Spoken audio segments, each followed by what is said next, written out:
2008년도에 환율 동향과 정부의 정책이 지금 아주 유사해. 2008년 초만 하더라도 우리 환율이 1,100원대였어요. 그때 이명박 정부가 들어섰을 때였거든요. 그래서 의욕을 보이는 거죠. 환율을 끌어올리면 수출이 늘고, 수출이 늘면 경기가 호전될 것이다. 그럼 성장률을 7%까지도 갈 수 있다. 이렇게 잘못 믿고 고환율 정책을 펼쳤어요. 환율이 급격하게 이제 상승하기 시작하는 거예요. 외환시장에서 정부가 외환을 계속해서 막 매입을 대규모로 해야 되니까 환율은 올라가죠. 정부가 사들으니까 당연히 올라갈 거 아니에요. 그럼 그 다음에 무슨 일이 벌어지겠어요? 2개월, 3개월 후에 환율이 필요한 사람들, 지금 사야 이익이잖아요. 더 올라가면 환차손 생기잖아요.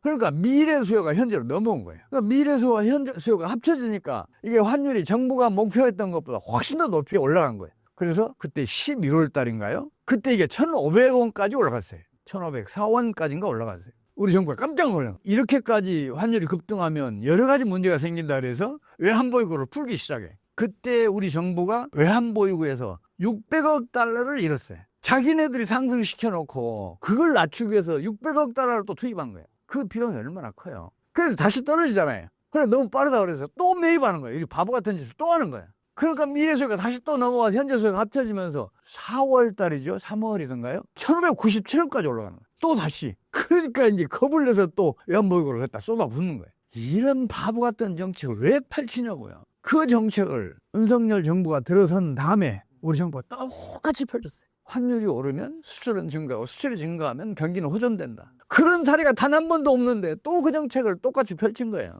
그러니까 우리 환율이 한때 최근에는 1,480원까지 올라갔잖아요. 그런 것에 대해서 여러 사람들이 그런 얘기를 해요. 정치적인 리스크 때문이다. 세계 경제에 영향이다. 그런 얘기를 해요. 2008년도에도 똑같은 얘기했거든요. 글로벌 금융위기 때문에 환율이 폭등했다는 거예요. 뒤에 일어나는 일이 어떻게 원인이 돼요? 글로벌 금융위기는 2008년 9월 14일에 리먼 브러더스가 파산하면서 본격화했어요. 환율은 언제부터 올랐다고요? 연초부터 올랐어요. 환율이 오른 게 더 먼저란 말이에요. 근데 뒤에 따라간 게 어떻게 원인으로 작용을 해요? 우리 정부가 외환을 매입했기 때문에 그랬어요. 근데 지금은 더 나빠요. 당시에는 우리 정부가 외환시장에서 외환을 사들여서 환율을 끌어올렸어요. 근데 지금 어떤 짓을 하고 있나? 우리나라 지금 경상수지 대규모 흑자잖아요. 2024년도에도 900억 달러가 넘었을 거예요. 아직 발표는 안 했어요. 근데 이거를 즉각 해외로 유출시키는 정책을 펼친 거예요. 정부에서 외환보유고로 매입하려면 돈이 들잖아요. 부담이 되니까 그걸 해외로 유출시키는, 해외 투자라는 이름으로 유출시키는 정책을 펼친 거예요.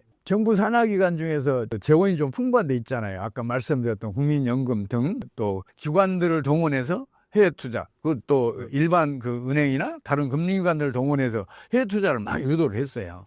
이게 얼마나 멍청한 짓인가를 생각을 해봐요. 상식만 충분히 갖춰져 있어도 그런 짓 안 해요. 자, 수출품 우리 돈으로 만들었어요. 근데 그거를 그렇게 벌어들인 돈을 즉각 해외로 유출시키면 어떤 일이 벌어져요? 당연히 내수는 유출될 수밖에 없죠. 그 바보 같은 정책을 펼쳤단 말이에요. 근데 이거는 일본이 1990년부터 지금까지 2024년 말까지 지금까지도 똑같은 그 정책을 펼쳐요. 이게 일본 경제가 30여 년 동안 초장기 경기 부진의 늪에 빠진 가장 결정적인 원인이에요. 생각을 해봐요. 수출로 벌어들인 소득 즉각 해외로 유출시키는데 어떻게 경제가 살아나냐고요. 일본이 그런 실패를 했다면 반성을 해야지. 왜 일본 정책을 그대로 본받아서 하냐고요.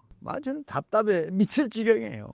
왜 그런 바보 같은 짓을 하냐. 고환율 정책 때문에 우리 국민들이 그 경제적 고통을 겪어야 하고 우리 주식자들 거의 모두가 손실을 봐야 하느냐. 어떤 한탄이 제 가슴에 있는 것 같아요. 고환율 정책이 경제난을 심화시키면 그 정책 당국자들이 비난을 받기 시작해요. 그러면 공격적인 환율 방어가 수비적인 환율 방어로 태세가 전환돼요. 그래서 수비적인 환율 방어를 하게 되면 시장의 힘이 커져요. 우리는 이제 경상수지가 대규모 흑자니까 그만큼 이제 외환이 국내 시장에 유입된다는 걸 의미하잖아요. 시장의 힘에 의해서는 환율은 계속해서 하락 압력을 받고 있는데 공격적인 환율 방어를 할 때는 정책의 힘이 커요. 그러니까 환율이 오히려 올라요. 그런데 이제 이게 비난받기 시작하면 경제난이 심화되면 시장의 힘이 강해지면 환율이 떨어져요. 지금 환율이 떨어질 때가 됐지 않느냐 싶어요. 실제로도 지금 우리 환율은 1480원대를 눈앞에 뒀다가 지금 꾸준히 떨어져서 1450원대에서 지금 움직이고 있어요.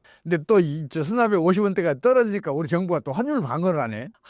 답답해요. 이게 떨어지기만 하면 수출은 오히려 증가하고 경기도 호전되고 국내 주식시장은 호재로 보일 텐데 실제로 최근에 1480원대에서 1450원대로 떨어질 그 마지막 시점에서는 외국인 투자자들이 우리 주식 상당한 규모로 매입을 했어요. 주식시장도 잠깐 살아나는 듯 했잖아요. 그 현상을 봤으면 거기에다 그대로 처방을 해야죠. 지금 우리 정부가 환율이 점진적으로 하락하는 것을 용납만 해주면 우리 성장률은 금방 5% 이상 가요. 뿐만 아니라 우리 주식시장은 지나치게 과소평가되어 있기 때문에 금방 살아날 수 있어요. 설령 세계적인 금리가 닥쳐서 우리 경제를 덮쳐오더라도 환율이 점진적으로 하락하면 우리나라를 이탈했던 국내 금융자본은 물론이고 국제 금융자본까지 우리나라에 돌아와요.